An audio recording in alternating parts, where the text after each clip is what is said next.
Thank you again for coming. And can you see my screen being shared? Can I have a thumbs up? Okay, cool. So I can control and work with that. Um, I will then try and introduce this strange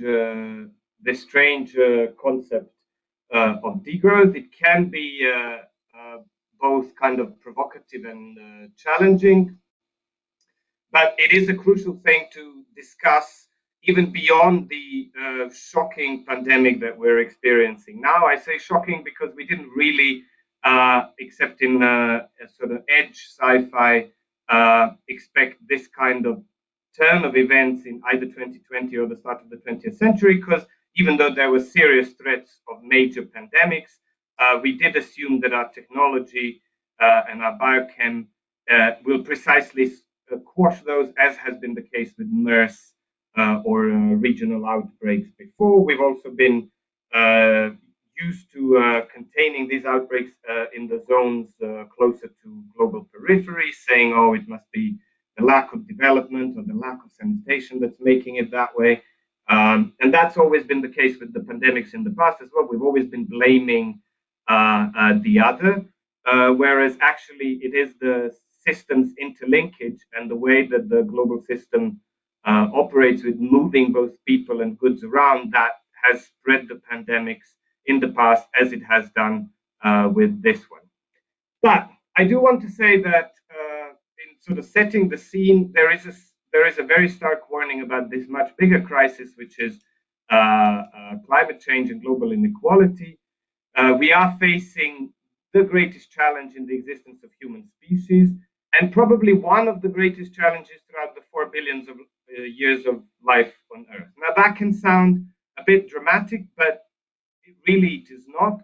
In the geological record that we have of the previous mass extinctions, we've always seen the change happen over a larger period than it is now. Within the 200 years, we've really sort of pushed up significantly the level of CO2 in the atmosphere, and its warming effect is well known, as well as kind of covered large sections of the earth with human activity, which pushed away and squashed a lot of the life that was existent there before. Uh, so the time to act is really now. We do know what to do. We do know how important it is. Um, and I don't need to remind you of Greta's angry messages, although I will remind you because I find that a very young activist with a very focused and determined mind has summarized well both the narrative, the knowledge on the threat of climate change, as well as the emotion that goes with it. And the emotion is the crucial thing. And she says in the podcast that I'll advertise to you towards the end of the lecture that she doesn't find herself to be very emotional, that she's ashamed of having shouted at the UN, but also with having actually allowed the emotions to convey the message, she's moved it to another level from a lot of the knowledgeable scientists and politicians who kind of deliver the message just as I'm delivering it to you, with a kind of quiet and professional calm of someone simply doing the job. We know that our carbon cycle is out of balance. Um, I would want to first stress that here we can see the effect of uh, human species or human civilization, or rather our socioeconomic system on the terrestrial land on the planet. So pretty much everything except for the inner depths of the Amazon and the Sahara and large parts of the tundra and in Siberia and North America are impacted or covered by human activity. That's where we put our pipes, that's where we put our roads, that's where we change the land cover in order to produce the biomass that we want to produce. We really do leave a massive footprint on the planet. About 3/4 of the ice-free land is used for some sort of cultivation for the humans, which leaves very little space for other species. The carbon cycle is out of balance, and whilst this is truly a very complex system with many interlinked components, as you can see in this diagram from the latest report from the World Meteorological Organization. The overall trend is one of overloading the atmosphere and ocean with carbon from human activity. And this primarily is the carbon from human activity, mainly in burning this energy-rich source of fossil fuels. We love them because we can pack them into cisterns and car fuel tanks or even airplane fuel tanks, and then get a lot of energy out of them, for instance, to fly planes. But this is also a major human contributor. This is where we clear the original growth on some land zone, like a forest, and convert it into fields or pastures for our own use. And that releases carbon into the atmosphere as well. The biosphere does draw down some of the carbon. If you think about it, the trees grow almost purely out of the carbon from the atmosphere. And then the oceans likewise will also draw down some into the organic life, but these are much smaller drawdowns than the loading that we're doing from our industrial emissions. And then for the last few decades, we have been told that nothing can be done as the change is too big to be addressed, that we can tinker at the edges, we can have long conferences, but this does require a massive change for the 7 billion people. However, COVID-19 pandemic really changed the game there, because we've seen that within a few weeks we can radically change the activity in large parts of the developed world. It's not a happy solution for all. It was an emergency response. It was better handled in some countries and much worse handled in others. Specifically, being rich did not guarantee being well protected. And also the 2008 credit crunch showed us how much public money can be given to troubled companies and how much finance there is in our system to invest into those things that we need to either change or prop up the system. So really the message of the stark messages of Degrowth that I'll show you later should not come as a shocker today as perhaps they did in 2001 or at the start of the 21st century, because already in the last few decades, we've had major changes in the global system and teaching us that a lot can be done. There is a strong link between our economic output globally and the production of climate change drivers. I won't bore you with that many graphs of this type, honestly. It is our first morning and we'll take it mostly through pictures.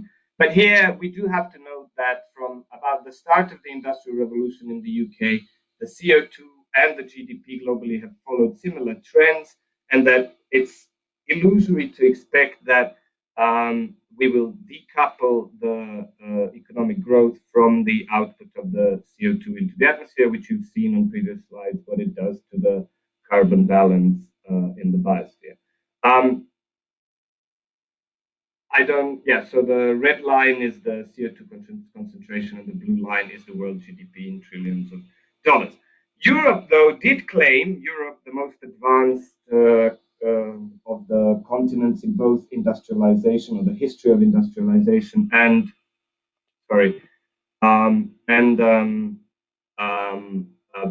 the progressive thinking on the green turn that is required. Europe claimed that it has at least decoupled its economic growth from its material consumption, so that we can now look towards economic growth, which is services-based, which is sort of air-based, which doesn't leave a material and then also a carbon footprint. However, and this is what the second graph is showing us, so this would be Europe claiming that its blue line of GDP is growing in the last few decades, whereas its red line of the domestic material consumption is stagnating. So Europeans are getting more economic value out of churning through the same quantity of materials for getting that economic output. However, Europeans have outsourced a lot of their dirty industry, or rather most or all of its dirty industry, to the global south. And the green line is showing us the material footprint of the European economy. So this is the footprint that's left everywhere in the globe with the materials that the Europeans consume in their economy. And there we can see that that footprint trend follows the same trend as the GDP, and that really with the intention to rise the GDP, you do also have to rise your impact on the planet. You don't create economic value out of thin air. That's all important because we really have very little time to reduce this carbon output into the atmosphere. This is from the special report on 1.5 degrees warming by the IPCC, which came out about 2 years ago or a year and a half ago. And here we see that in all the scenarios that they envisage, the thick green line is telling us how our total carbon output per year has to go. And by about 2050, 2060, it has to reach a net zero in the global carbon output. And then there are various scenarios of whether we're really going to reduce this output or whether we're going to hope in these kind of things that we create a negative carbon thing, an industry that will allow us to draw carbon out of the air and somehow safely store it. We don't have such technology at any reasonable scale yet. It doesn't look like we could have it all over the world for the gigatons of carbon that we're emitting every year within a few decades. And we need to really consider true reductions in this polluting output, in the polluting emissions of carbon. But whatever scenario you hope for, the net emissions must fall to zero within our lifetimes. And that's not a joke task for us to attain. So I do want to tell you these news from the precarious and carbon stabilized 2100 by first stating that you and I are not disinterested bystanders in the sixth massive planetary extinction on the only habitable planet that we have access to. We really cannot reach anything as cool as the planet Earth is with any kind of super spaceship that we can imagine. And modern civilization, therefore, will not be a self-destructive blip in the history of life on Earth, nor will it be a cold-blooded destroyer of the majority of the world's people in an attempt to bring a handful of high-impact lifestyles within the planetary boundaries. We are fed, and we have food to share, and we can therefore be reflective and informed. We can hold online learning and discussion exchanges like this. We're not in caves. And for these reasons, we are able to see how degrowth and preventing catastrophic climate change are intrinsically connected. Many in the world don't have this privilege of reflexivity, but those of us who do must dedicate our efforts to proposing mitigation and adaptation strategies. Our fortunate vantage point of thinking through and discussing planetary climate stability provides us with the tools to see beyond two stupefying horrors of global inequalities and abrupt climate destabilization, simply by reshaping the myths through which we connect ourselves to the world. Now, what do I mean by myth? By myth, I do mean a comfortable, self-explanatory narrative, a common sense story of the storytelling animal that humans are. So this thing we tell ourselves as to why we're here, why we're getting up in the morning, how the houses that we live in came about, and what we want from our lives and from our communities' lives. So narratives, stories, myths, choose a word you want. I'm going to use myth in a negative sense later in myth busting, but we do need to create stories that both address our inequalities and the climate destabilization, but also address our history of getting here in a way that allows us to change it, so it allows us to move beyond the stupefying, the freezing situation of, oh my God, such a serious global change is required. We must bring all the carbon, so these are billions of tons of carbon, down to zero within a few decades. And it was that carbon which supposedly brought us into having antibiotics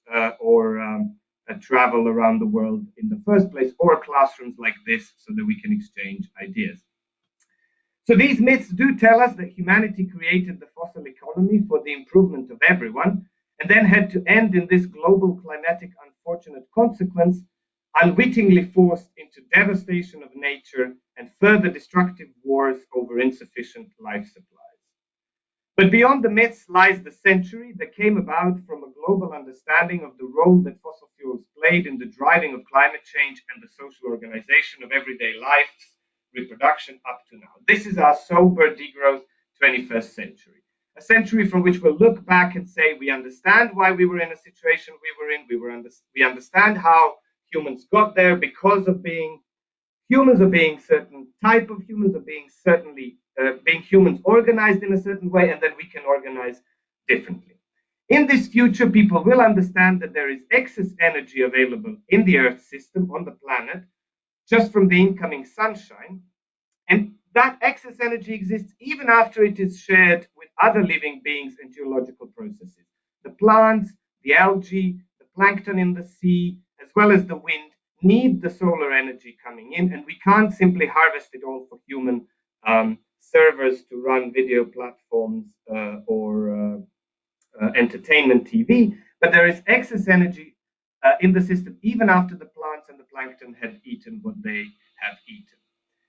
So therefore, our descendants strive to collectively better understand how that excess energy can be harnessed through technologies that maintain stability and power, and they power flourishing of their communities with minimal disruption to the non-human ecosystems that are already badly destabilized by global environmental change in the 21st century.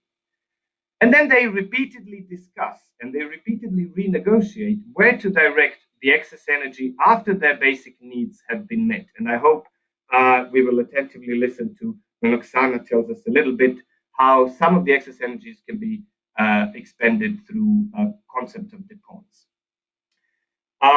They know that globalized capitalism and its periodic catch-up socialist productivism were not byproducts of technological development, but we're a social organization of production and consumption, of how we make things, how we take the solar energy and convert it into things we want, and then consume those things or enjoy those things, that is motivated by the cultural imperative to expand the accumulation of profits after sale. And then they can choose to organize differently. Public education in particular, libraries, for example, as well, are examples of a different form of organization that is shared but is structured, that is accessible but is also curated, is not a mere chaos, that is valued and protected by the community and by the individuals that use it, and yet it does not generate profit. Oh, sorry. So there's this thing of controlling consoles and slides. So the 2100 degrowthers will work in democratically self-managed production collectives and care units when they're not in need of solitary, creative, autonomous expressions. We don't all have to be forced into group work all the time. We don't have to be in workshops. Sometimes you just want to be doodling on your own piece of paper, and the community should understand that, and the community will make space for that and will make use of that for the good of the individual and the community. These collectives are nested in larger collectives that eventually provide very complex goods and services that their society uses and exchanges with other communities and other societies. There is still a use for a ship, there is still a use for a plane at a much lower level than we are using it today, but also it is a very complex technology that needs to be maintained through both knowledge, skills, and then the work of the people who want to dedicate themselves to that. They will, of course, read and study from libraries, study in freely available schools and universities. They will change professions throughout lifetime, and they will communicate with like-minded professionals around the world, even though they may not be able to fly, or they won't be able to fly at all because of the extraneous footprint that kerosene leaves on the carbon budget of the planet, to the conferences and schools like we used to up until about a few years ago, or up until this very pandemic. They will extract nourishment from a broad variety of living organisms, but they won't at every period be able to choose everything any one of them might have a taste for. Bananas may be hard to get at sometimes because they grow in only certain parts of the world, and they take a very large trip around the planet to reach those parts of the world where they don't grow. However, with climate change already set in this century, we will have a serious issue in planning where and which food we can grow around the world as it is. Most of their food will come from a variety of farming patches that are no more than 100 kilometers away from where they live. That will unfortunately mean a lot of cabbages at some point for someone, but exactly those communities will be able to exchange their cabbages with the potatoes of the next door community. They will largely live in urban cohabitation, and they will travel by ground-based energy-efficient public transport. The cyclists among them, and there will be very many, will prize the beauty of their legs at any age that they find themselves in. A bicycle is a very, very human efficient technology, well suited to the human body and to allow us to use our own construction to propel ourselves at much greater speed to greater distances. Conviviality, a rather new concept which I invite you to explore in one of the books I'll be presenting through the presentation as well. It is a shared use of tools and knowledge, basically. So that conviviality, rather than an individual striving for domination through private possession of marketable products, will guide their personal choices and development. They will seek, in making personal choices, how conviviality can be enhanced for the good of their own self, for the good of their immediate community, and also understanding what effect it has for the good of the planet. The material form of their freedom is care for each other and the environment, not the ability to purchase more and more expensive goods in the global competitive market. So how they express their freedom is how much more care they can give to the environment around them. They will burn next to no fossil fuels, specifically by relocalizing most of their production and consumption, and by thinking carefully about the material global outreach of their different cultures around the world. There will also be a serious use and repair of most of the excess goods and products that our civilization has made up to now. All those planes sitting in the parking lots and all those washing machines which just need a little bit of tinkering with their supposedly computer motherboard in order to be able to do the washing again. No community of theirs will knowingly use material or cultural power to dominate other communities, but communities will live very different lives. All will be considerate travelers, reflecting collectively on the costs and benefits of their aggregate people and goods movements. Our descendants at the end of the 21st century know that they live in the shadow of the Great Thermocene. And the Great Thermocene is a whole chapter explored in the book, The Shock of the Anthropocene, which I very warmly recommend to read. The Thermocene, this is the era that we've lived in since the fossil expansion of industrial production. And it's a rapid capital-driven expansion of the fossil fuel-based productive infrastructure and competition. Competition is the crucial thing, precisely to attain explosive accumulation of outputs of the socialized production. By socialized, I mean a lot of us actually participate in making the community and maintaining the community, and then allowing that community to go to work and help with the production of something alongside the machines and the money that circulates. Their climate and the ecosystems dependent on it will, for the next 1,000 years, that's up to 3,100, be carefully balanced around the tipping point of catastrophic climate change and ecosystems collapse, which are induced by the global inflation of structural competition for domination, the pre-degrowth era that we're just about to end. In their book and film clubs, in their library social clubs, they will long continue to discuss the pros and cons of being born close to that historic epoch, our present day and unsustainable capital-driven planetary destruction.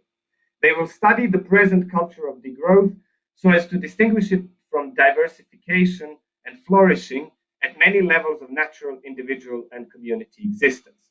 They will study how the degrowth transition came about in the nick of time to spare the billions of the global south the misery of violent social and natural collapse, and to spare a billion in the global north the spirit-crushing drudgery of the bullshit jobs they have to perform within an economic myth that never brings the final liberation from scarcity. We are supposed to get that little bit richer, that little bit better from our hard work, but we still keep out of reach of being free from scarcity and saying, I'm okay. There's always that little thing that it's worth going an extra hour for until we collapse just before we're about to receive the pension. So when you have a home, then you need a villa to rest in. When you have food, you need a specific organic avocado that's flown halfway around the world, etc. Why are we still paralyzed in this system? Why can't we move faster? Why hadn't we moved faster for the last 40 years since the first warnings of the catastrophic climate change came out? Well, the happy degrowthers from the end of the century will identify our inaction, our paralysis before the necessity of social change in the cultural lock-in of the myths of technological progress and private bearers of all capital that is necessary for progress, the natural, the material, the intellectual. We will face scarcities despite mass overproduction of commodities of all kinds through a hearty attachment to private property at every level of life, from simplest of tools to the whole of ecosystems. These illusory scarcities, the socially created chimera for sorting who is better among us, keep us feeling short-served and submissive to persistent wage slavery to gain more general purpose money and to diminish briefly the pain of scarcity. At the same time, 2 billion of our fellow humans are malnourished, whilst enough food is produced to nourish the whole 7 billion and leaves some over for the forthcoming 3 billion more in this century. Pardon. Hunger is a real and primary material scarcity, and we fear lest it should befall us. For some of us, lest it should befall us again. Those of us who remember what it's like to be hungry do know that it's a scary thing. And therefore, we commit to more work and more thought to gain a little bit more capital.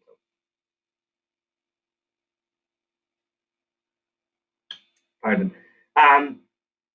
Yet many are out of job, many are insufficiently paid in precarious temporary work placements that offer little security and emancipation, but they don't trust those in similar positions to be equally concerned about global unsustainability.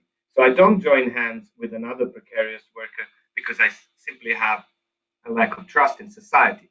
This trust, this mutually beneficial coordination, is an important aspect of education, of shared knowledge stores that are open to all and not delivered at a price. Similarly, like libraries lend pieces or parcels of knowledge out without charging interest on it and trying to accumulate more out of it. I'm sorry.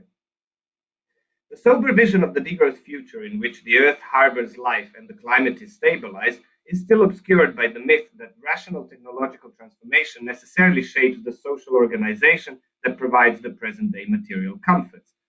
So we are told it's purely inadvertently that social organization of production power, so this is the energy and technology combined, accidentally landed us in the climate catastrophe and the greatest inequality between human individuals that the world has ever seen.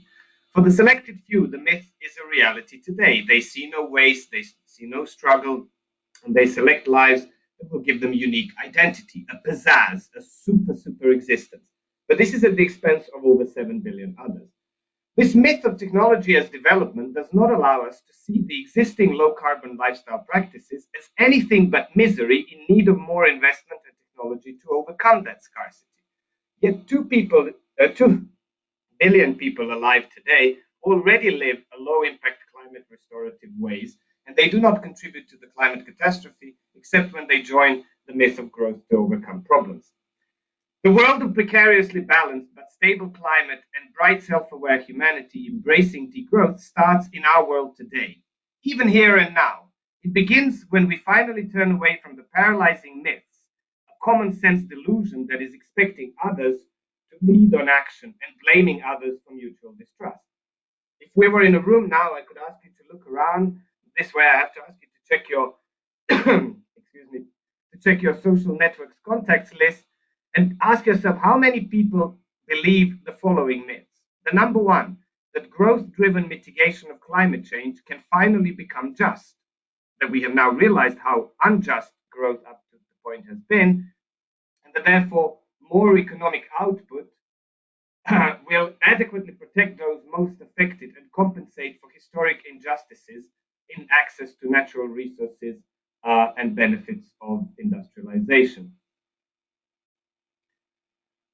The second myth, does anyone believe, that new technology with the same organization of our societies and global international relations will neutralize, or in technical terms, will sequester and store the causes of climate catastrophe, that we're simply waiting for the technological fix to come out of a laboratory and say, aha, I've got it. Now we take this machine to our window, sucks out the carbon out of the atmosphere and puts it out of sight so that it never destabilizes the global carbon cycle again. And the third myth, does anyone believe that the current social organization, the what we do, the how we do it, how we share the benefits of it, and that climate crisis together with it were inadvertently or accidentally produced by the rational technological improvements of individual lives around the globe? We shift to fossil fuel driven industrial economy, which produces uniform commodities on a vastly greater scale than anything that was possible before industrial production that was driven by different energy. I would like to move on to telling you more about how we could develop strategies for degrowth and how it reflects on something that we know about the societies that networks members come from. So I wouldn't go into great details in presenting you the myths that are largely outlined in this book, Fossil Capital. I'm placing these books throughout the presentation to allow you a visual reminder to seek them out, to download them from somewhere, etc. So I've dealt with some of these myths in a publication, Radical Realism, which I'll also present briefly at the end. And there you can find text that addresses why we've organized around such myths and why they still keep hold of us. This is called the book is called The Radical Realism for Climate Change: A Civil Society Response to Challenge of Limiting Global Warming to 1.5 degrees. But I would like to move on in a short essence to tell you that in the Fossil Capital, over a very detailed historical analysis, Andreas Malm shows how it wasn't the accidental discovery of the potency, of the greatness of fossil fuels which moved us along that path, but it was really the social organization, the need to be able to move the factories where the producer wants them, and especially where there's no organized labor resistance for better labor conditions, that shifted us from the energy of flow, of water accumulated in the lakes, of fast-flowing rivers, etc. So a renewable energy to start with, which was cheaper and more accessible to early industry than fossil fuels were, because originally fossil fuels were very damp, the coal was very stinky, and it was very hard to live by such production lines until it became normal for large swaths of British public to be languishing in the slums that Marx's colleague Engels was describing in the 19th century. So that myth of techno-determinism is deep inside our Western rationalist self-perception, deep inside our historic publications about technological development, deep inside our curricula. And this is a myth about historical development that led to contemporary climate change. Discovery of productive forces based on energy from fossil fuels drove the rise of late modernity in the West and eventually spread around the globe, bringing schools, antibiotics, and hospitals in its wake. But largely what it brought in its wake was pollution and was the accumulation of profits in very small, in the hands of a small number of people.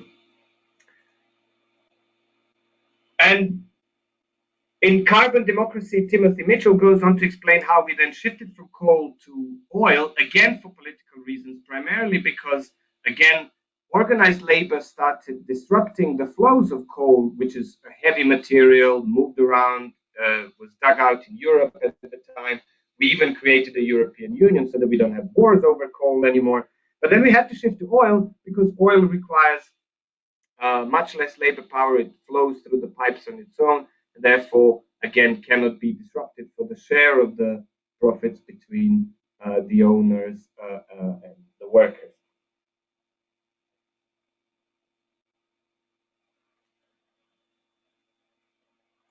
This is a view of sunset from Mars, and again, two books that I would like to recommend to close this theoretical section. Global Magic by Alf Hornberg tells us about how technology is not a sort of miraculous discovery which manages to somehow hack the earth or hack the society or hack nature and planet and give us something out of nothing. That technology usually, it usually just shifts labor, pollution, and energy somewhere else. So even though a tractor is a great tool to plow the field and really overcomes the work of both man and horse or horses, it also does shift the extraction of metals and the factory work somewhere else away from the farmer who sees it, and looks like a simple solution once a tractor simply sits in the field. But you need a whole system of tractor making, you need a whole system of metal work, you need a whole system of global supplies in order to reach the stage of that tractor. And finally, the book I most recommend for introduction to our concepts in degrowth is Degrowth, a Vocabulary for a New Era, which contains very short chapters that talk about the concepts that really are required to achieve this degrowth thinking and attain the change of perspective, so that we abandon the silly hopes of ever building platform cities in the Martian deserts and manage to stabilize the planet that we're currently on so that it can support other life and us. If you're not of the technical books, if you're tired and you're looking for a summer reading wherever that summer may happen now that beaches are not so accessible, I can heartily recommend analysis by Kim Stanley Robinson, so fiction books, novels. In The Shaman, he tells us a story of a prehistoric Ice Age society in which we try to see that our modern liberalism did not come exclusively from the fossil fuel driven society, even though in the Middle Ages, especially in Europe, we tend to have a memory of oppression and darkness, and that we are capable of creating social organization which can be fair, respectful, and emancipatory, even in societies with much smaller footprint. In Aurora, he does exactly this Martian story thing where he envisages a spaceship with a small population of humans, about several thousand, traveling far, far away to another nearest habitable planet, and what kind of effects that has on their health and social stability. I don't want to make any spoilers, but basically this is a metaphor for the planet itself and how much the planet is needed to us. In New York 2140, he explores the change of a severely flooded New York in an era of catastrophic climate change, but also a social organization which would allow capital heavily concentrated in New York to start being reorganized for the greater benefit of New Yorkers and other people on the planet. And then the most topical, coming out this October, the Ministry for the Future really deals with all the issues of degrowth and social change in a fictional form that we mainly discuss in the lecture here. Degrowth, therefore, hinges on a change of perspective, a liberation from the apparent historical necessity of exponentially expanding carbon emissions from extraction and waste to provide commodities as realization of a good life. Extraction and distribution of useful energy is not a technically determined process led by discoveries of better energy sources, but it is actually a socially negotiated historic choice of what defines a good life. And on this planet, there is a lot of good life lacking. If we were to accidentally or randomly pick where to land as an alien spaceship, we might easily end up in these kind of growing migration communities where now tens of millions of people now live from conflicts as well as climate change induced biophysical change in where they live, forcing them to move. On the other hand, many economies have started developing looking for tools to measure and look at performance of their societies other than the GDP, and therefore other than the focus on the necessity of economic growth, i.e. raising this GDP index. So in Scotland, there is a well-being rows of national outcomes now, sort of designed like this, and it contains healthy life expectancy, quality of social networks, perception indices like the cultural indices in the degrowth donut that I'm about to show you, but also the stability of biodiversity, use of energy from renewable sources, etc. So in the Institute, we started developing in the last few years this thing we call the degrowth donut, which is a sort of visual tool that originally started with the planetary boundaries conception, which put in the circle a list of planetary, boundaries really, values of certain quantitative change in the planetary system that should not be crossed, a sort of an indication of excessive change with this red thing. Kate Raworth then changed it into having the biophysical boundaries on the outside and social thresholds on the inside. So our concept of the donut as the jam must stay inside, and we shouldn't really have the red zones.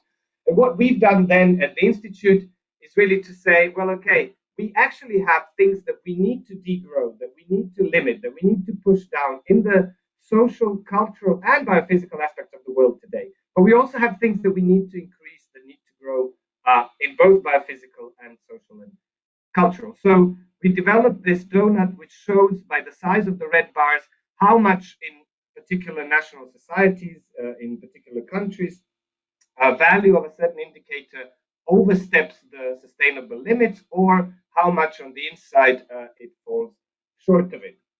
So we said that human use the earth like it was infinite, that we need a global systemic change, and we need a visualizing tool to enable that change. Pardon me. So we have threshold shortfalls on the inside, which means that there are indicators where you want to raise a level of something. There are things that we still need to grow. There are things we need to increase, like the quality of education, like the access of education, like perhaps even the years spent in education for children around the world. But then there are boundary overshoots as well. There are things that are too big today and are therefore unsustainable, both for the people in that society and for the planet as a whole. And then we realized that it's not fair to simply look at nature limiting us on the outside and society wanting to grow from the inside, because in that picture, we are all stuck in this trade-off of how much do we destroy nature before we can have a good life, and that actually our life consists of both cultural, socioeconomic, and biophysical segments, and that in all of those, there are things that we need to decrease, and there are things that we need to or want to increase.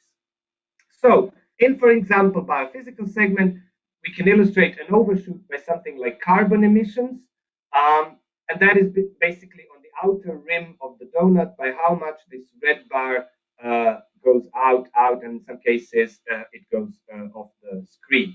But there are also shortfalls. For instance, on land, we know that forest is the most stable ecosystem and also the most carbon draining ecosystem out of the atmosphere. It's a simple thought of these big trees growing and sucking all this carbon into their bodies, and then the fungi which will store it underground, etc. And we need to grow the coverage of these forests wherever we can. We need to bring the forests back and sort of learn to coexist with them, even though for large parts of our post-Neolithic existence we've been clearing forests because we believe that turning them into fields will be more productive for our civilization. But then there are cultural things as well. We can think of, for instance, global environmentalism, which is something that needs to grow, which is an inner threshold where we need to say, okay, you need to understand the impact of your society on the world as a whole, and you need to be willing to act on it. But then there are also overshoots like job dissatisfaction or distrust, in that we really, when we have a lot of distrust in society, we cannot move democratically forward, and we cannot enact change if we don't trust that others, both in our society and around the world, will at least act accordingly. And this is what the donut serves to illustrate to everyone, in which case they're already good and in which case they need to change. For instance, in the socioeconomic sector as well, we have things like overwork, where people who are employment work a large number of hours, greater number of hours than is good for their quality of life, whereas we have unemployment on the other side. Or material use, where we need to, as you've seen in that graph of Europe as well, to stop moving and extracting and digging out so much material around us. So that brings us to this selection of the indicators that I've made for the countries today. I hope you can see this. We start with nitrogen use, organic farming. It's sometimes hard to find these short names. We then have an abbreviation to use on the graph because the full name would not fit. And then I will be showing you some of the raw data and the boundaries as we've determined them here. But I'm afraid that as we're nearing the end of the lecture, we won't have much time for that. So this is the crucial thing for us is this abbreviations and the name here. So if we look at Slovenia, Albania, and Kyrgyzstan, we can see that there is a difference in the overall look, in the overall appearance of the donut, in the size of the outer boundary overshoots, in the size of the threshold shortfalls, as well as these red letters, which indicate that we're actually short of data on these indicators for some of the countries. So in Slovenia, I would really wish that we could have a workshop now and go into greater detail. But here I just have to point out these carbon emissions, which are twice over the sustainable per capita limit for Slovenian population. And when they're twice over, then we simply shade the graph and don't sort of shoot it off the page because the entire graph would be smaller. But we also see that nitrogen use in the field, this is basically fertilizers in agriculture, is way above the sustainable limit in Slovenia, but so is social distrust, anthropocentrism among population, climate change nonchalance, the lack of care for climate change, but also fatty foods in the diet, overwork, and material use. Renewable energy, despite being the green heart of the Balkans in Slovenia, is still way below the 90% use that we would like to see for this climate-stabilized mid-century. But we can also see the good points. You can see that the forest coverage is within the proposed limit that we've put of, I think, 33% or a third of the national territory should be covered by forest. The wilderness protection also good coverage. The land use change not over. So the land use for agriculture and the cities in Slovenia still does not go over a certain sustainable limit per capita. Renewables priority among the population in surveys still high enough. I think over 2/3 support renewables as the source, as well as the support for an indicator we call degrowth support, but it basically asks for a trade-off between economic growth and environmental protection. But life satisfaction still lacking to reach a level that we would find satisfactory in Slovenia. In Albania, much more shortfalls on the outside, but much less overshoots on the outside. So carbon emissions within sustainable limits, land use within sustainable limits, but there is something of biodiversity neglect. The investment in biodiversity protection in Albania is not as high as our database sets should be for the countries, but nitrogen use is much lower than, for instance, in Slovenia, as is material use per capita. Material footprint per capita. And then we're lacking some data, which we're going to have to eventually search for proxies for. In the Kyrgyzstan, though, almost no transgressions on the outside, but almost no forest. I need to also look in the details of the Kyrgyzstani geography. Maybe forests are not suited to that area, and maybe that indicator doesn't work well for Kyrgyzstan. But also lack of wilderness protection, lack of land under organic farming. But here we're also seeing that expected years of education don't reach the tertiary level on average for the students, that healthy life expectancy is lower than what would be considered normal, as is life satisfaction, but also voter turnout low, etc. So as a tool, this allows us a comparison of countries, and I want to really wrap up now. The take-home messages are that the contemporary dominant development ideology is causing multiple environmental breakdowns and irreparable injustices. But it runs the danger of wholesale organized social metabolism collapse or a planetary genocide when we have to resign large swaths of the global population to conditions that are basically unlivable or uninhabitable. And the philosophy of degrowth, which also goes under different names around the world, like Bendivir, like Swaraj in India, like Ubuntu in the south of Africa, or as Pomalo in the regions of Croatia and Dalmatia. This philosophy proposes institutional, collective, and everyday personal changes. And it defines justice, universal rights to emancipation, planetary ecological stability, which I sure Oksana will tell us more about as well. So the degrowth itself consists in unlearning the idols and the false notion of growth-led westernized society, and in proposing and acting for an ecologically sound and socially equitable societies. It starts with the strategies. I've really run out of time now, and I'm afraid your faces are telling me you want to go for a coffee. But the things that we need to do is cap and phase fossil pollution. We need to push the restorative agroecology and maintain larger and larger wilderness safe havens, COVID-19 reminds us exactly of the importance of that wilderness and exactly what happens when we push too deep into that wilderness. And we need to organize production for life and not for profit. At the moment, we make things that we can make money on and not necessarily the things that we need, or not enough of the things that we need, but more of the things that we can make money on. But here's the radical realism for climate justice. It's freely downloadable as PDF.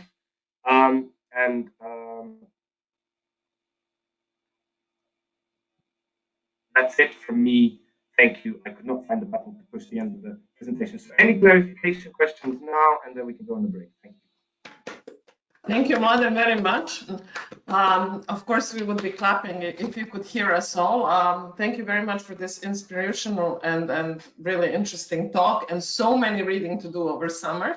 I'm looking at to see if there is any. There were some comments during your discussion. One about maybe some lack of feminist approach in the Degrowth book, which I thought were interesting. There's big north-south differences that we know about. But there is one question so far, and if anybody wants to pose another question, we'll just have clarifications for now, and then we'll go into discussion after.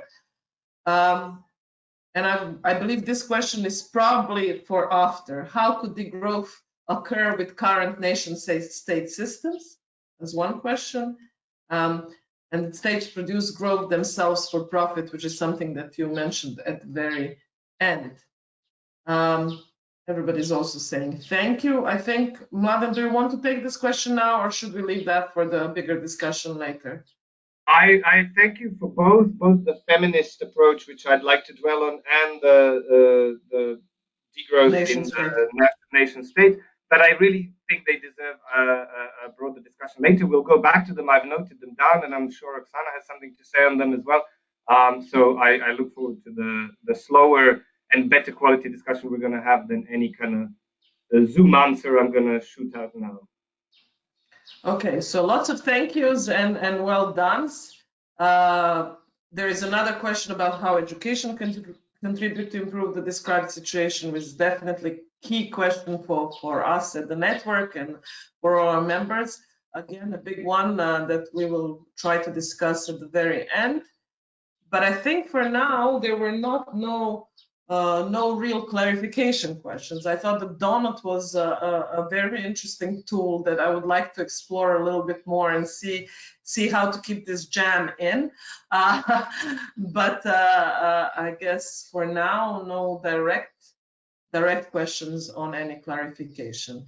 So thank you very much. We're almost within the time. It's 3 minutes past 12.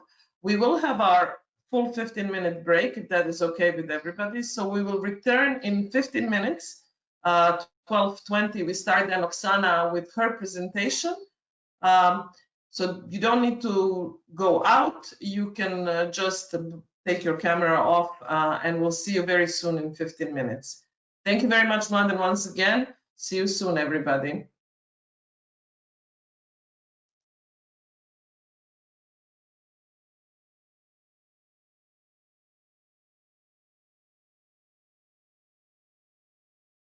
This conference will now be recorded.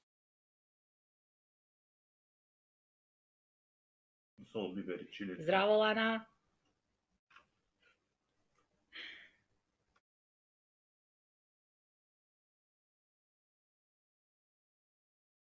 Okay, welcome back, everybody, if you are back. It's okay, it seems that most people are somewhere around still or coming back.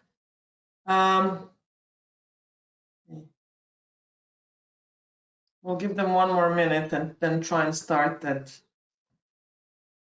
exactly 20 past. We've had a few questions, Mladen, we forwarded them to you if you haven't seen them, but we will go back to them in due time. Okay, so thank you very much for the first part. We go now to Oksana, and she doesn't have a presentation as we understand, right? Okay, so Oksana, please take the floor and we can start. Thank you very much, Lana. Thanks a lot for inviting me.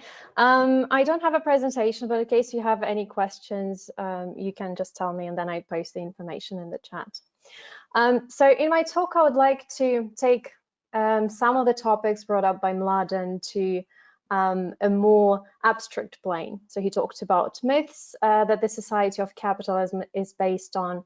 And I would like to discuss with you the concept of the social imaginary, which is quite central to the degrowth thought. So I'll start with outlining the concept, then we'll list a few key features of the imaginary underpinning capitalism, and then we'll discuss the imaginary that degrowth proposes as an alternative to the imaginary of capitalism. And after that, I would like to discuss together with you the role that education could and maybe should play in creating new imaginaries that could enable the transition to a sustainable and just socio-economic system. So what is the social imaginary? It can be defined as a collation of ideas and beliefs held by people into larger frames, which help them collectively produce and frame meaning in relation to the natural and social world that they're part of. Or as Cornelius Castoriadis, one of the key thinkers of for degrowth, it can be understood as, as he puts it, it can be understood as the laces which tie society together, and that's which defines what for a given society is real.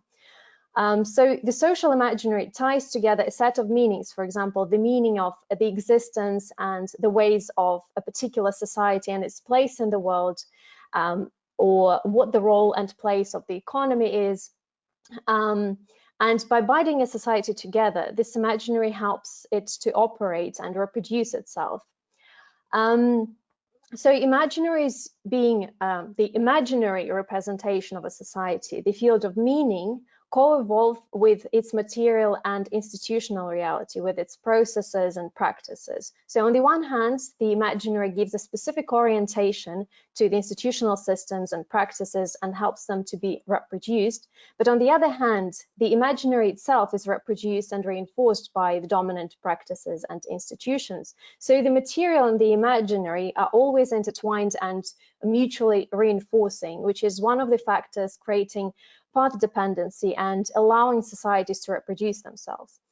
Another important characteristic of imaginaries is that they're always reductionist in relation to the complexity of the world. So they are selective in the interpretation of the world. They reduce the complexity of the real world, and I say real because the concept of reality can be contested and is debated in philosophy. So it reduces, any imaginary reduces this complexity to a set of interpretations and meanings while ignoring others. And in the minds of the people who embody this particular imaginary, it reproduces itself by creating a belief in the reality or naturalness of the meanings that it offers. By claiming to be complete and natural, social imaginaries produce conformal individuals for whom putting into question the existing rules and interpretations is not just forbidden, but mentally inconceivable. So imaginaries exist and institute themselves through the enclosure of meaning. And as they claim that any question that can be formulated in this society should be answered within this imaginary, should be able to find an answer with the language of this imaginary. At the same time, this doesn't mean that imaginaries cannot be contested or changed. It is important to understand that imaginaries are not pre-given. They are conditioned by historical events and the material reality in which a particular society exists, but they are not caused by them. A society can respond to a particular context with many different imaginaries. So any imaginary is an act of collective creation, which means that they can also be changed. Moreover, the reproduction of successful imaginaries is directly linked to their ability to be reflexive and open to change in response to the changing context. The problem is that in every society there is one dominant social imaginary, which more often than not plays a central role in maintaining systems of exploitation and domination, with a certain interested group making intentional efforts to advance the imaginary that it can benefit from. Thus, social imaginaries become the domain of contestation and struggle over meanings, but also over real political and economic power. But usually, in addition to the dominant imaginary, in every society also exist emergent imaginaries, such new frames of meaning that challenge the dominant one. And we can expect such new imaginaries to emerge, particularly in the times when the dominant imaginary fails to maintain the reproduction of society and threatens its very existence. And this is exactly what we see happening today, with the dominant imaginary of capitalism being challenged by other imaginaries, including that of degrowth. This indicates the growing recognition of the failure of capitalism to change its frame, to change how it's framed meaning, to be able to respond to climate crisis and growing inequalities. The spread of social movements and growing interest to alternative ways of being is a sign of resistance to capitalism and attempts to collectively find better material and imaginary configurations and better meanings. So let's dissect the imaginary that underpins and enables capitalism. What is the story that capitalism tells us? On the individual level, it is you have to work hard to be happy and free, where being free and happy equates to being able to afford anything you might want. And on your way to success, you can only count on yourself because people are selfish and greedy, so you can't really trust them, as Martin already mentioned. So when you reach success, it will be only yours. And if you fail, it will also be only your responsibility. On the societal level, this translates into the belief that everyone has to work to deserve a decent life. Our collective progress should be measured in quantitative terms, or GDP, so the more the better. And what can't be measured in monetary terms, such as care and reproductive work, doesn't count, the same as people who can't contribute to economic progress through labor or accumulation. It is also believed that the best way to solve a societal problem, whatever it may be, is through markets, because individuals are too selfish and incompetent to be entrusted with self-management, and the state is too inefficient. Hence, all spheres of social provisioning should be turned into profit-seeking businesses, or at least be managed as businesses. As a result, the success of privately owned business becomes equivalent to a healthy and successful society. Thus, the importance of the economy overshadows that of society, and actually maybe there is no such a thing as society at all. Of course, this is a simplified image, and capitalism can take different forms depending on the local context. And these ideas and beliefs can be more or less explicit or implicit. For example, you can compare the more socially oriented capitalism of the Scandinavian countries with the overtly individualized and liberal capitalism of the US. But in either case, the core of the capitalist imaginary boils down to a few features, including individualism, productivism, and economicism, meaning that society is seen as a group of automized humans automized human beings realizing themselves through production and best organized through the logic of capital and economic thinking. In this system, dreams of individual accomplishment and desires to contribute to the common good become attached to wage work and are hijacked for very different ends, to produce neither individual riches nor social wealth, but to privately appropriated surplus value. And consumerism, which is so characteristic of our age, remains purely instrumental as well, as it is not aimed at improving the well-being of those who consume, but serves accumulation by the few.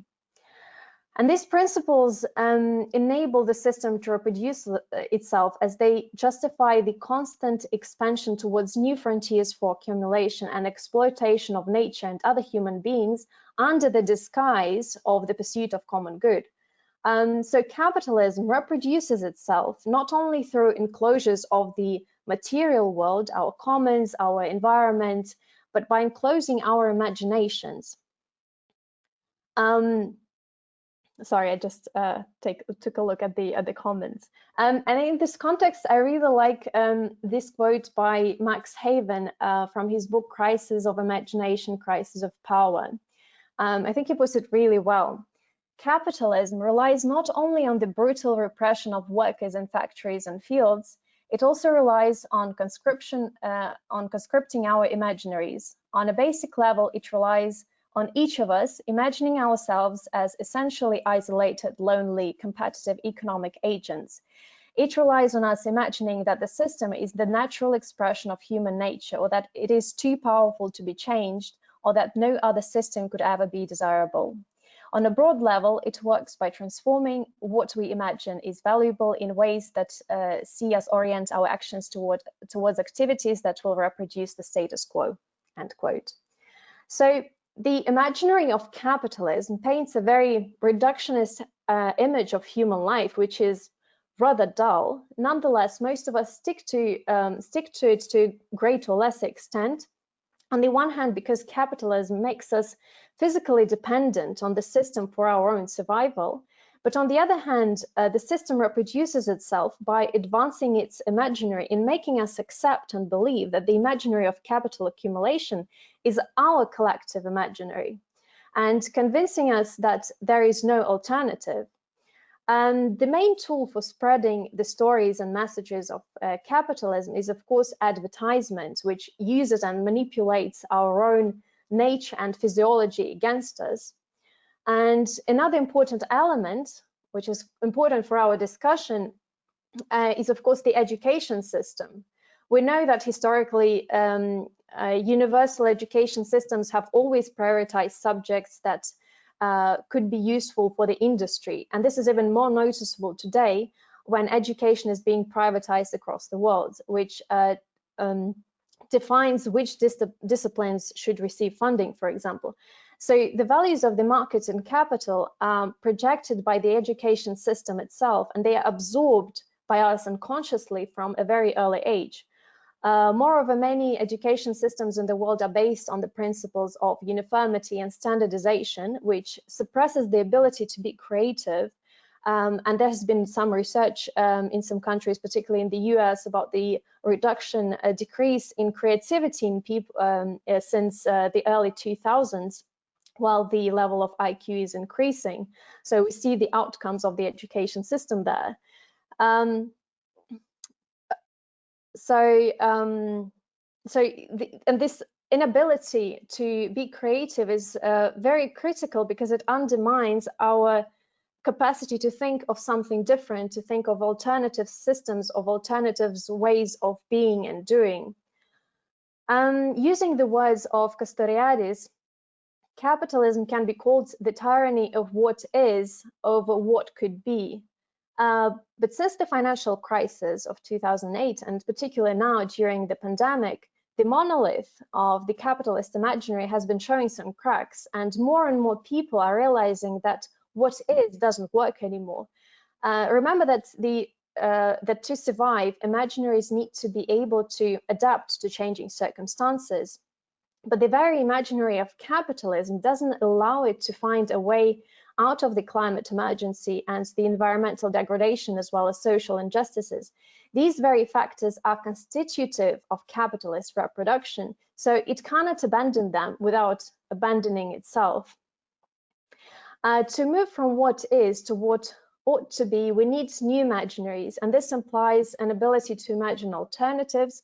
And Degrowth offers one of these alternatives to the capitalist imaginary. It's specifically emerged in the European context and particularly applies to the overdeveloped countries of the global north. And as Mladen already mentioned, there are alternative frameworks like Buen Vivir, Ubuntu, Swaraj that exist in other contexts. But the ideas of degrowth could apply to contexts beyond the global north, as it helps to question the Western logic of progress and development and the idea of good life as defined in the West. So what is the degrowth imaginary about? As the name suggests, the main point of critique of capitalism by degrowth is its obsession with economic growth. On the one hand, degrowth reintroduces natural limits into the picture, arguing that infinite economic growth is impossible on a finite planet. On the other hand, degrowth argues that constant economic growth is not needed for improving social well-being. Actually, on the contrary, economic expansion is at odds with this goal because capitalism is based on exploitation and unavoidably generates inequalities. So degrowth suggests that a good life for all can be achieved without constantly increasing production. At the same time, degrowth is not just about doing less of the same, but also about doing it differently. Meaning it is not enough to simply downscale the same capitalist economy. we need a completely different economic system based on different practices, institutions, and beliefs. As such, at the core of the degrowth imaginary is a completely different understanding of what constitutes a good life. First of all, as opposed to the capitalist imaginary, degrowth argues that everyone deserves a good life, regardless of how much they contribute to the labor market. Degrowth also challenges the idea of achieving happiness through individualized consumption and calls for voluntary simplicity, at least on the individual level. Furthermore, degrowth challenges the idea that work is the main path of self-realization for a human, as pictured by capitalism, suggesting that while work is important for producing our societies, particularly care and reproductive work, self-realization lies beyond the provision of our basic needs. That's also what Mladen already mentioned. So humans realize themselves through the creation of meaning, when this meaning is not driven by needs, but when it is created for its own sake, for example, in art or collective celebrations. And this connects to the concept of dépens that Mladen suggested. I will elaborate on, but it's also, well, I didn't plan to talk about it too much because it's also quite a problematic concept for degrowth, because it's quite anthropocentric and androcentric, I suppose. So degrowth is trying to find a way to balance self-realization of humans and natural limits. So far, it mainly focused on the idea of dépens, but I personally don't think that's the best solution, so I'm not going to go into too much detail on it. So key to the degrowth thought is the idea of autonomy, the ability to create and follow own rules.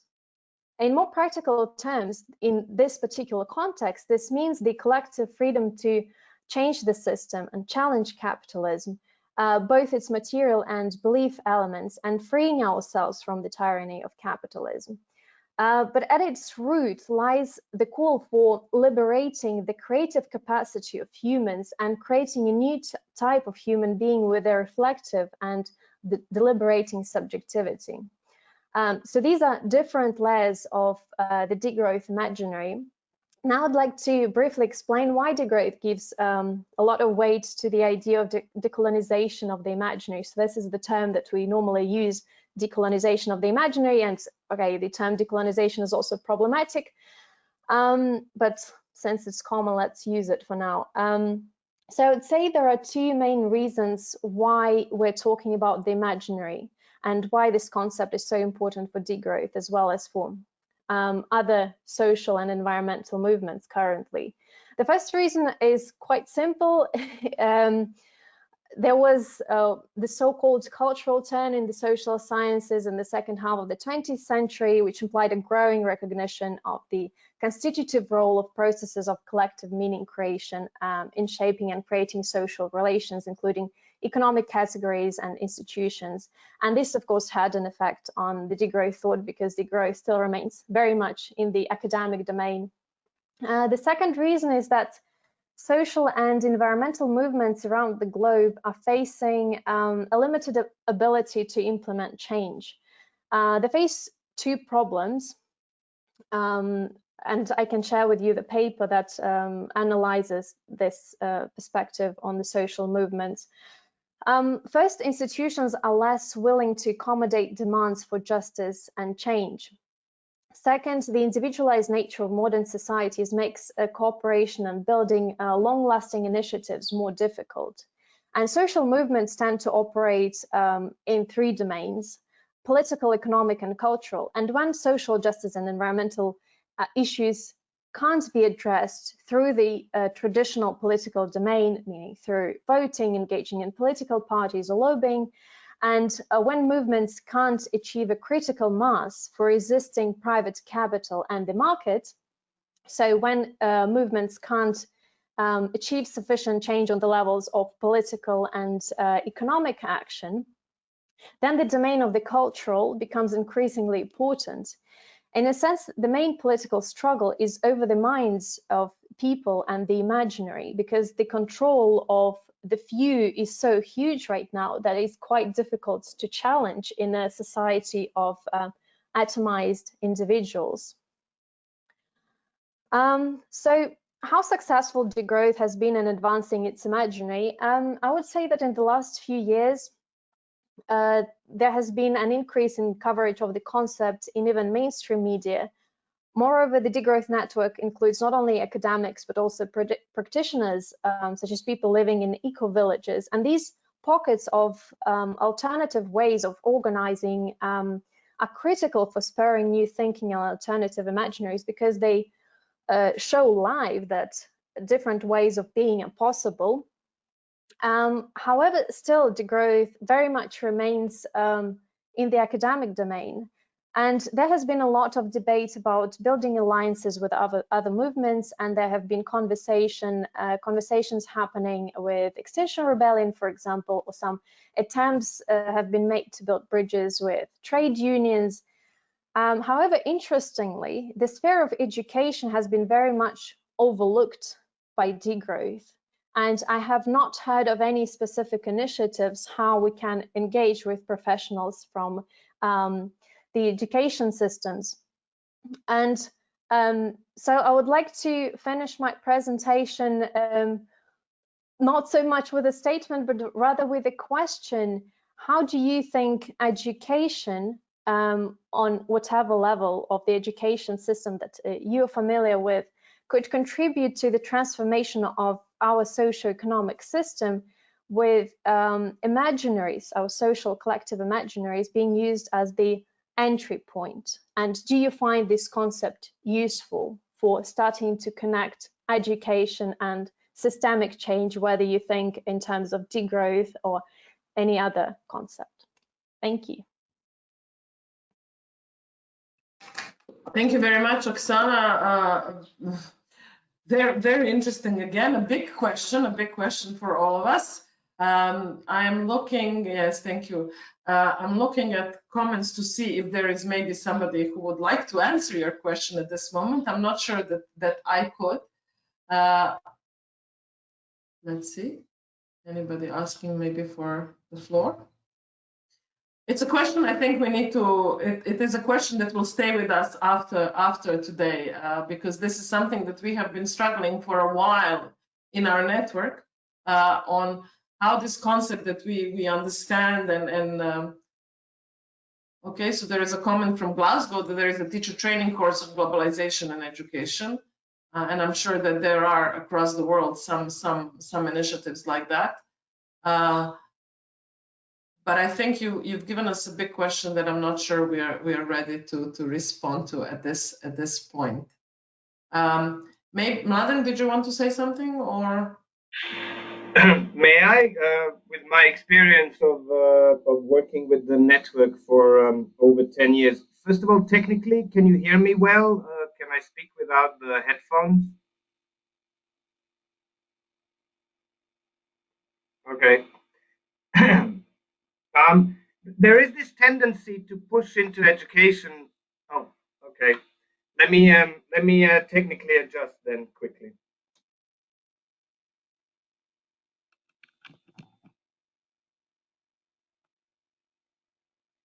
Here we are, back to Zoom mode. Is this better then?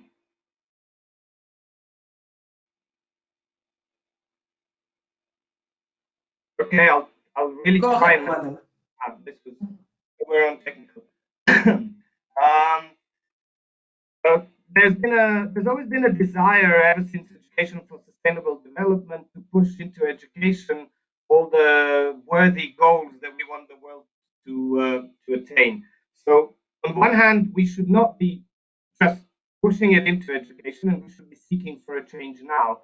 On the other hand, there is a lot that education can do, starting with the example of a teacher training course that David has mentioned, in that we can address both in the curriculum and in the value sets that we're creating through the educational system, beyond competition and beyond sort of self-centered accumulation. Even in the ranking of marks, you know, I get the most points, so I come on top of the Marx ranking, and into more of a use of knowledge and the knowledge that is shared in the community, and also then a knowledge that deconstructs the myths, or in the language that Oksana was introducing, that allows us to create a different imaginary, both for ourselves and then for our society. There is a lot of role for education in that, but we should not treat this as an issue that can be just pushed to education to create a curricular agenda, and then we wait for 50 years that it kicks in.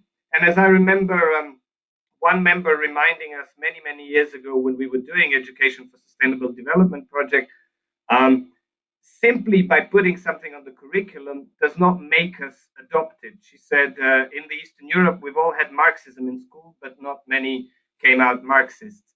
I would beg to differ a little bit based on social research I do recently. There is a lot of this sort of socially sensitive outlook in Eastern Europe. There's a lot of focus on resilience as well, etc. But that's all a topic for another conversation. But for now, this is what I think in reply to the education question. Thank you, Mladen. There has been a few comments. One of it is about how this is above schools and teachers, and that it's a matter of changing the paradigm of education itself.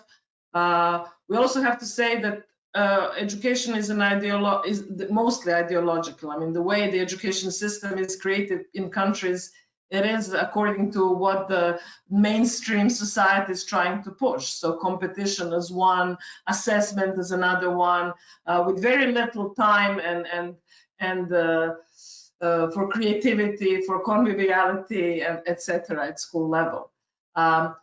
There is another comment here. I mean, many comments are coming in. I don't know if the two of you are reading them, so I don't want to be like producing. Yes, as Michael Apple said, we should worry about the broader picture, because schools are only a reflection of what the whole education system is, basically a reflection of what society is.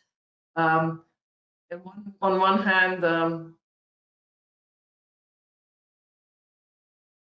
yes, this promise of education, that once, if you go to education, your life will be better, which we know in many cases this is also not true in this society. So yes, it's a big topic. Curriculum, yeah, many comments, but rather than me reading the comments, perhaps we can go to a few of the questions from the beginning and start the discussion. There were several from before Oksana's, and some are coming in still now. I will try to, maybe we start with the feminist approach. Would that be okay? Mladen, would you like to reflect on that? And then also Oksana, okay, that's always the hardest. I was going to start from the bottom and the use of donut for community and household level, but I'll get to that. On the feminist approach, it is true. The book was edited by 3 boys of Barcelona who are very much aware that they're boys. I'd say they're all feminists at heart, but the contributors to the book are about 50. There is some gender balance, but we didn't get enough of the feminist perspective in the book itself. I think it's a matter of the time of its creation. Since then, the organization that's largely responsible for creating the momentum to even start this book, the Research and Degrowth organization in Barcelona, has, or rather based in Barcelona, but spread around, has since become very much aware of needing to merge and interact and talk through organizations or forums like Feminism and Degrowth Alliance, FADA, and there, I think on their website we can find more of the way of how to integrate a feminist outlook into the whole of the degrowth thinking, rather than do quantified kind of gender counting, etc. One of the important things that degrowth does acknowledge from the start, and that is a good entry point for both sides, is the unpaid female labor in care. There is a whole focus on the need for care for both the environment and our community, and how much of that happens already, but is not treated as economically valuable. And I think the pandemic and the calls for basic social income or universal basic income have also started recognizing, especially when we were a few months ago very much focused on the outbreak of a new illness, as to how much care will be needed in our immediate communities, and who provides that care from both suddenly turning to all the household reproduction within a household because we were locked in, and then to also care for various stages and various formats of that nasty new illness. Thank you, Mladen. Oksana, did you want to say something there? Well, I think the main point is the existence of this feminism and degrowth association, and just I shared a couple of links about it and one of the articles, so you can find more information on degrowth.info, and it's quite a recent group, so I think it emerged about 2 years ago in 2018 at the Malmo conference. So degrowth is definitely moving in the feminist direction, but I think it would be an exaggeration to say that every degrowth is a feminist as well. So there is work being done, but it's still work in process. Okay, thank you very much. Should we go to the next questions then? Mladen, if you have already a way that you want to do it, please. I mean, you have the questions. I don't think I'm keeping track on new ones, so don't worry. I was only going to start with the easiest. I didn't make a great logical organization, but on the donor tool for community and household level, we do actually have a mapping tool through open source software, which will map what are basically graphs of extension of overshoot or shortfall onto a circular diagram. The problem with, and we do have colleagues, young researchers at the Institute have been in the past and are currently working on the downscaling to region and cities. The problem with that, as is the problem with the whole of the donut project, which again would merit a separate lecture on its own, is the setting of boundaries and the setting of thresholds. So whilst it's clear on issues that are usually downscaled to per capita value, like CO2 emissions or like maybe nitrogen, well, nitrogen loading is per hectare, but there are things that are hard to downscale meaningfully to a household level. So for instance, forest coverage is certainly not an indicator that we could apply to a household. So we need a different one that expresses a similar theme, like support for regreening or number of days spent in action on ecological restoration, because our best tool to fight climate change is ecological restoration. We don't have better technology than the growing plants and other photosynthetic organisms which take the sunshine and bind the carbon through that action and then build it into other structures. And then we have to find ways for that carbon to circulate through those structures rather than, again, be released into the atmosphere. So I could go on slower and in more detail about the donut. I can't share a screen now, but if you wanted to, for starters, we did develop a console. All the screenshots I've been showing you are from the donut console that's still in the beta version, where we have an automated way of collecting and then analyzing the data of nation states, because international databases are cited by nation states, and nation states are still the main political actors. Let's not forget that the only way to fight climate change is to get the nation states to impose the regulation and set the course together all at one table. And that's why we have a very serious problem in the postponement of the climate conferences this year that push into next year. We're losing deadlines, we're missing targets. Yeah, I would, sorry, here we go. I'll share the, so here you can find information. At the bottom is the web address, the link where the donut console is hosted now in the beta version, and then the username is IPE in small letters, and then the password is IP boundary donut, in this way of introducing capital letters at the start of the word. So I would encourage you to go there. We have a selection of 33 indicators. Usually the donut is overloaded when I show all 33. I think by now the console, it's not in its final stage yet. We were just about to publish it before coronavirus hit, and then all the activities in public presentation ceased. But it's still intuitive enough for you to click around. You can add up to 6 countries for comparison on one screen. You can always switch on and off the indicators you want to show. And the idea is that you should never focus on one index alone like we did with GDP.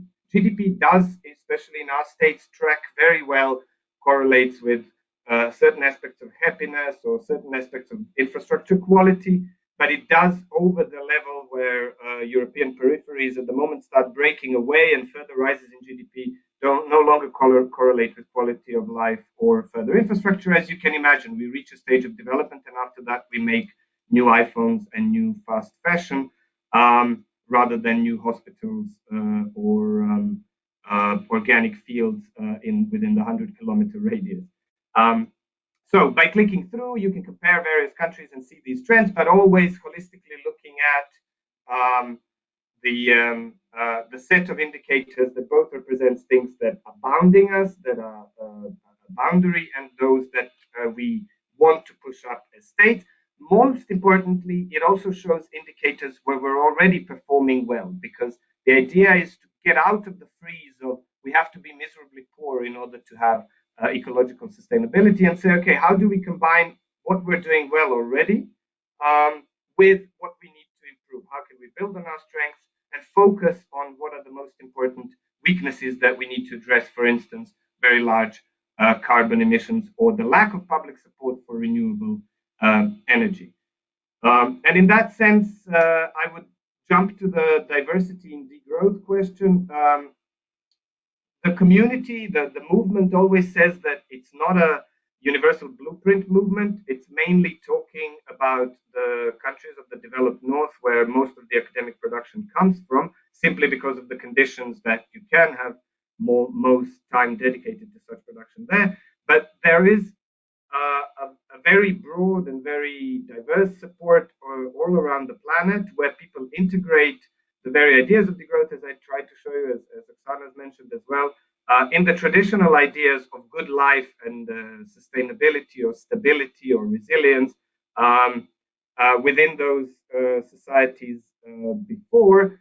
And in that sense, this is something we wanted to achieve with the donut by saying we're setting the targets, the outer limits, the inner attainment goals, but everyone reaches them to their best or ability or with their best instruments. So not a universal blueprint of how France is going to come within the green ring of the donut and keep the jam in the middle in the same way as Turkey or Brazil or Benin would do.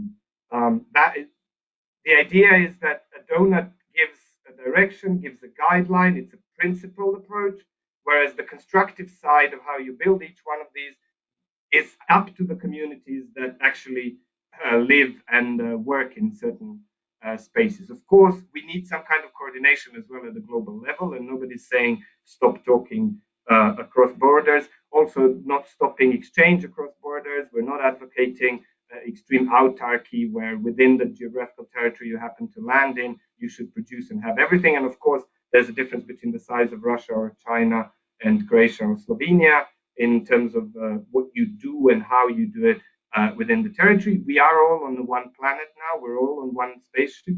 There's got to be a way to exchange, but not through the current international trade mechanisms, which encourage the race to the bottom and extractivism of trying to simply push yourself into the world market at the lowest price of what you happen to be rich in or have excess of. So how can education contribute to degrowth? Staying in line with the donut story by starting to ask ourselves, how could we teach the new generation to constructively think of pushing these red bars into the green ring through the narratives and through the skills we're teaching them. I still think education is good in a sort of a broader response to the comment we've heard before. Of course, education doesn't automatically give you a good life. In fact, it can often give you quite a bad life if you're stuck in the nasty competition and feel like failing. or if you get the disillusionment of winning the educational competitions, but then not doing so well in the competition of life. So there's this aspect of competition to be addressed both in life and in education, but I wouldn't want to be limited simply to what my parents could have provided for me intellectually and skill-wise. They're very clever and very skilled people, but for every young individual, there's got to be a way to step out and incorporate the common knowledge, the conviviality knowledge tools of civilization, if I can use that word. States produce growth. Of course, they do. All the states currently are pushed by the global economic system precisely into showing growth. All the politicians will always try to win points by saying that they guarantee growth.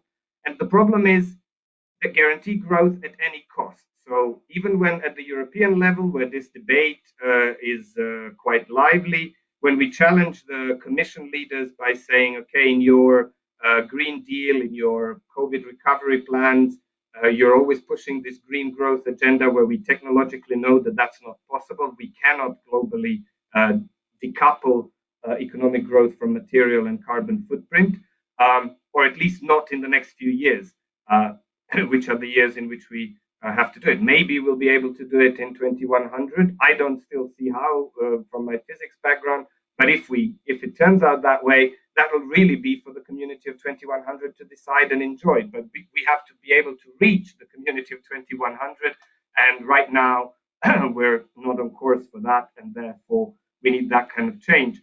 So the states do push it. And again, the donut or tools like Donut, like the Scottish tool I've shown you, New Zealand also has the tracking of national happiness and a broader set of indicators now as a national development targets, and this is something that we can address through states. We still need states, I think, as 7 billion on a reasonably large planet cannot organize in anarchist ways again within a year. It would be nice if we can simply reach self-organized communities by the end of the century and don't need nation emblems, don't need nation myths, don't need nation wars and nation armies.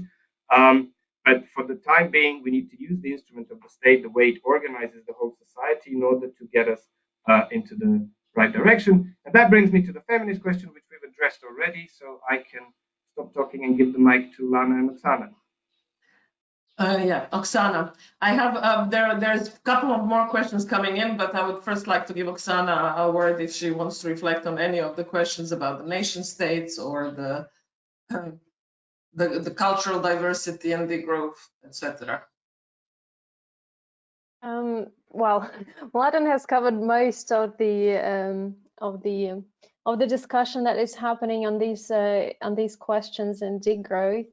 But I think Mladen hasn't mentioned the pluriverse. No. So that's quite a useful concept of seeing degrowth is not the only right solution, the universal solution that can fit anyone and any context, any country, but admitting that solutions can come up in different locations on their own without the intellectual thought coming from the global north or from particular white males. And this includes concepts like the ones that were already discussed, Buen Vivir, Swaraj, and so on. And there is a very interesting book, Pluriverse, a Post-Development Dictionary. If you're interested in these alternatives, should I type it? Well, I'll type it after. So I don't think that degrowth has ever tried to become this universal concept that will be the solution for anyone and regardless of the local conditions. And this also links to the word. There was a question about the word degrowth, whether we couldn't come up with a better word. And well, that's actually the point of the word degrowth, to be a bomb word, a word that can't be appropriated and co-opted by capitalism the same way that sustainable development was. So that was made intentionally. You just can't turn degrowth in something convenient for capitalism. At the same time, when we have conversations with politicians, for example, there were conferences on the EU level, the term that is usually used is post-growth. So it's a little bit less critical and a little bit more digestible. And but also you need to understand that the word post-growth comes with a little bit different conceptual baggage than degrowth, so it's less critical of capitalism. So it's the words do really matter in this context, but if it helps in a particular situation to advance the agenda of degrowth, then well, that's what we do. But also I think because that's one of the most common questions, can we have a better, more digestible word? But I think we don't necessarily have to call what we do degrowth in every context, because degrowth is a framework that combines a lot of good ideas, and we can use words like commons, reappropriation of commons, or conviviality. We don't necessarily need to do this under the banner of degrowth if it's not working in a particular context. So that's my take on this. Then about the nation states, that's a very big debate in degrowth, whether degrowth should go with the state, against the state, or kind of in parallel to the state, ignoring it. And there are different takes on it. And one of the main arguments is exactly the argument of urgency, because we need to implement change now. But there is very interesting research and analysis being done by our common friend, Mladen Giacomo D'Alisa, who is developing the concept of Jesus, I forgot what it's called. Emergency. Jesus, how do you say that? Emergency. I'm sorry. It is an awful word, emergencyocracy. Yeah. Yes, emergencyocracy. That's what it is. So, based on his analysis of the few cases of crisis and the discourses of environmental movements, he comes to the conclusion that the environmental movements involuntarily have pushed, by pushing the narrative of emergency, have pushed for, have increased the acceptance of a stronger state in European countries. So there is always a risk of balancing the solution of the problems that we are facing with not reinforcing the state and allowing it to take over more control. So that's indeed a big debate in degrowth. Which kind of brings me to one of the questions that we had about whether this pandemic can promote degrowth, or will it actually put us in the constant state of this emergocracy, which I also cannot pronounce. We'll learn how to pronounce it. We got used to degrowth, we'll get used to this word as well. So the question was, will the pandemic promote degrowth? What do you think? Well, that's a big one as well. The pandemic is, as Mladen puts it, it was the shock, right? And it was a shock because it was the first, it has caused the first economic crisis caused by the environmental conditions and the environmental degradation, which was made visible in the global north. So obviously there is a lot already going on in the global south, with people losing their homes and the sea levels rising and people not being to grow food. But this was not seen by the global south, not seen by the rich. But now the pandemic made it visible, though mainstream media tried to downplay this link between the expansion of capitalism and climate crisis and economic growth and the pandemic. It is becoming more visible. And once you've seen it, it is impossible to unsee it. So it already creates certain changes in our imaginaries, what is already going on. And the same thing happened with climate change a few years ago. 5 years back, it was an absolutely abstract idea that we were struggling how to educate people about, because it was so distant and remote, and people couldn't imagine it. It was so large scale and not connected to human real lives.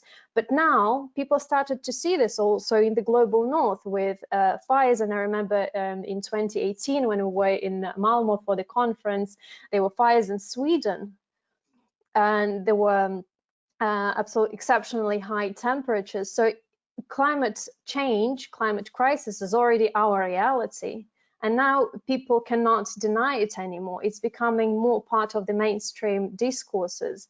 And slowly the discursive space is opening up for accepting the role of capitalism in it, of economic, maybe not capitalism necessarily, but of economic expansion and expansion into new areas of encroaching on the lives of wildlife. So I think this, in this sense, the pandemic is really an eye-opener for many of us. But on the other hand, there are obviously certain trends which might make the transition, the transformation more difficult in the future, with the enforcement of the state, of surveillance, of remote work, of it,